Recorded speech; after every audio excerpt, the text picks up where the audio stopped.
Welcome to lecture 53. Today we're going to learn how to write energy balance for multiple reactions in CSTR. طيب, the energy balance for a single reaction taking place in a CSTR is shown here. Can we modify the above equation to use it for multiple reactions in CSTR? Can we modify this equation?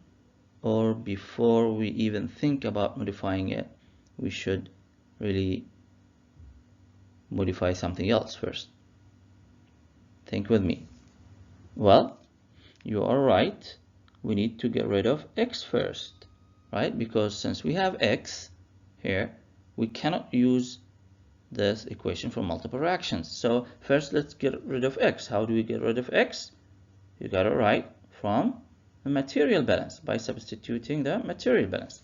So if we substitute for x using the material balance, then we get this term minus Ra times V, correct? Because the material balance for a CSTR says V equals Fa naught over minus Ra times x. So therefore, Fa naught times x is V times minus Ra, and that's what we did. Okay, so now we have this equation which we can modify to be used for multiple reactions.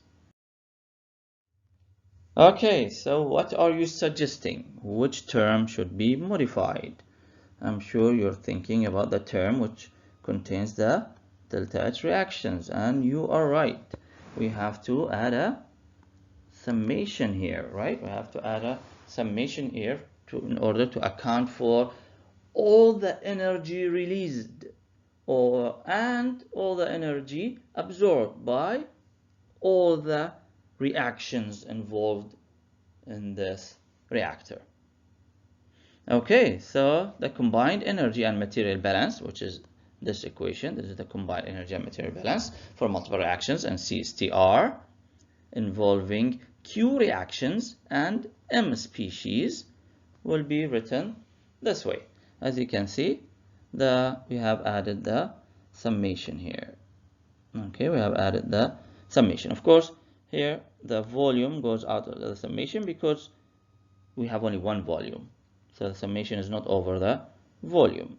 Okay, right. So you can see the volume times the summation of minus R instead of A. Now it has to be any reacting species in that reaction. So that's why here we're saying IR. Okay, any reacting species. In which reaction? In reaction J. Okay, and then as you know already, the delta H reaction should also be for that reaction based on that reactant. Okay, good. So therefore, now they are the same, right? And now we do the summation over the whole term. We do the summation over the whole term, which is a product of the rate of reaction times the delta H reaction for that specific reaction, right? For the specific reactions, I should say, and based on the specific reactants. Okay, good. So let's apply this equation on this situation. So consider the following reactions carried out in a CSTR. So we have two reactions. Both take place in the same CSTR. Reaction 1, A goes to B. Reaction 2, 2A goes to C. And the rate laws are given. So the combined energy and material balance, FTA is constant, no shaft work, and pure A is fed, becomes, would you help me please? Okay, so we said no shaft work, right? So this goes to 0. Okay, negligible shaft work, of course, we should say. Okay, what else? We have pure A fed. So how many thetas do we have? We have only one theta, right? Because whenever we talk about theta, we don't look at the stoichiometric equations. We don't say, we have A, B, and C. So we have theta A, theta B, theta C. No. we look at the feed, and the feed consists of only A. Okay, great. So we write the equation as follows. If A naught, there's no summation anymore because we have only one species. Theta A is 1, so we have CPA. Okay, times T minus T naught. Great. Plus V, open lower big bracket. And let's see. We have the number of terms that we will have equals the number of reactions, because we want to know each reaction, how much energy it absorbs or how much energy it releases. Okay, depending of course of how many moles reacted through the reaction.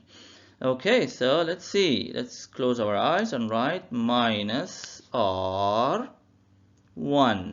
And now we open our eyes to look at reaction 1 to see how many reactants do we have. We have only one reactant, so we have only one choice. And this choice is to choose the A as a basis of my rate of reaction.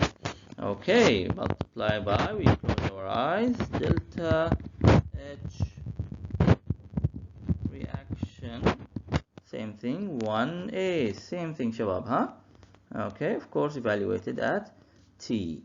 Okay, then plus, because we have summation, minus R2. Okay, now I open my eyes, I look at the reaction 2.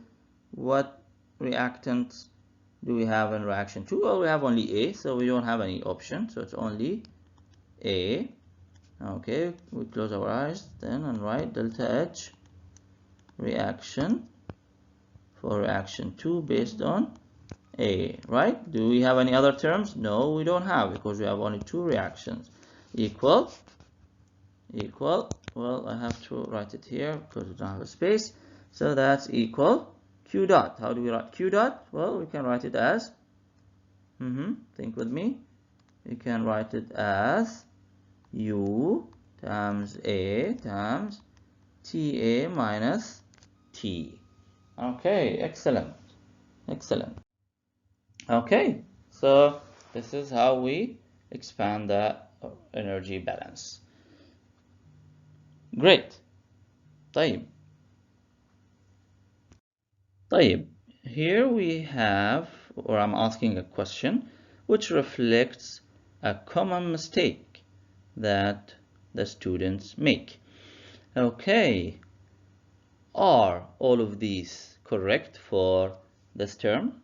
See this term, which is a term in the energy balance for multiple reactions. If we want to expand it for this system, okay, are all correct? Let's see. Minus R1A times delta H reaction 1A plus minus R2A times delta H reaction 2A. This is correct, of course, right? We just wrote it this way. Is this correct? So first we sum up all the rates, and then we sum up all the delta H reactions. Is this correct? No, it's not. That's not what the summation is telling me to do. Okay, because actually I don't know how much reaction happened through this reaction, and therefore I don't know how much energy released from this reaction. Okay, this is only per 1 mole of A and through reaction 1. This is per 1 mole of A through reaction 2. Okay, so it doesn't reflect the actual amount. Is it this way? Do I multiply all the rates and then sum it up and then sum it with the all multiplication of all the rates? Do I do this? Of course not. This is wrong. Do I do this? Again, do I take the net and then sum up?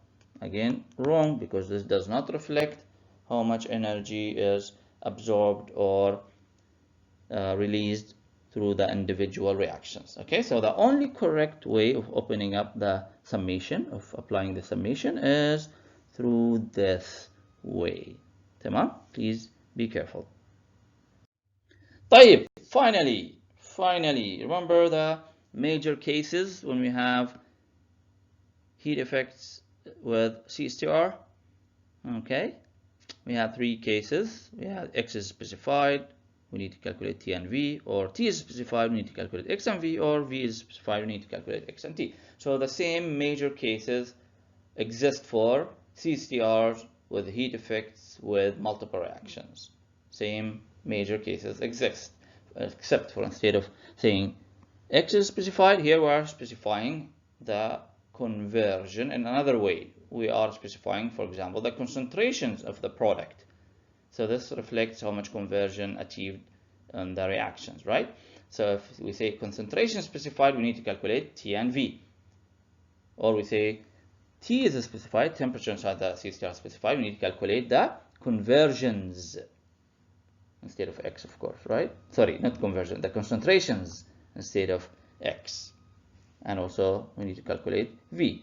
And then the third case is where V is specified, we need to calculate the concentrations at the exit, تمام, or the molar flow rate at the exit, okay, تمام, and also calculate T. So in general the same cases exist. Okay, so now that we learned how to write the general energy balance for multiple reactions carried out in a CSTR, in the following lecture, or the following segment of the lecture, we're going to apply what we have learned on an example. See you then.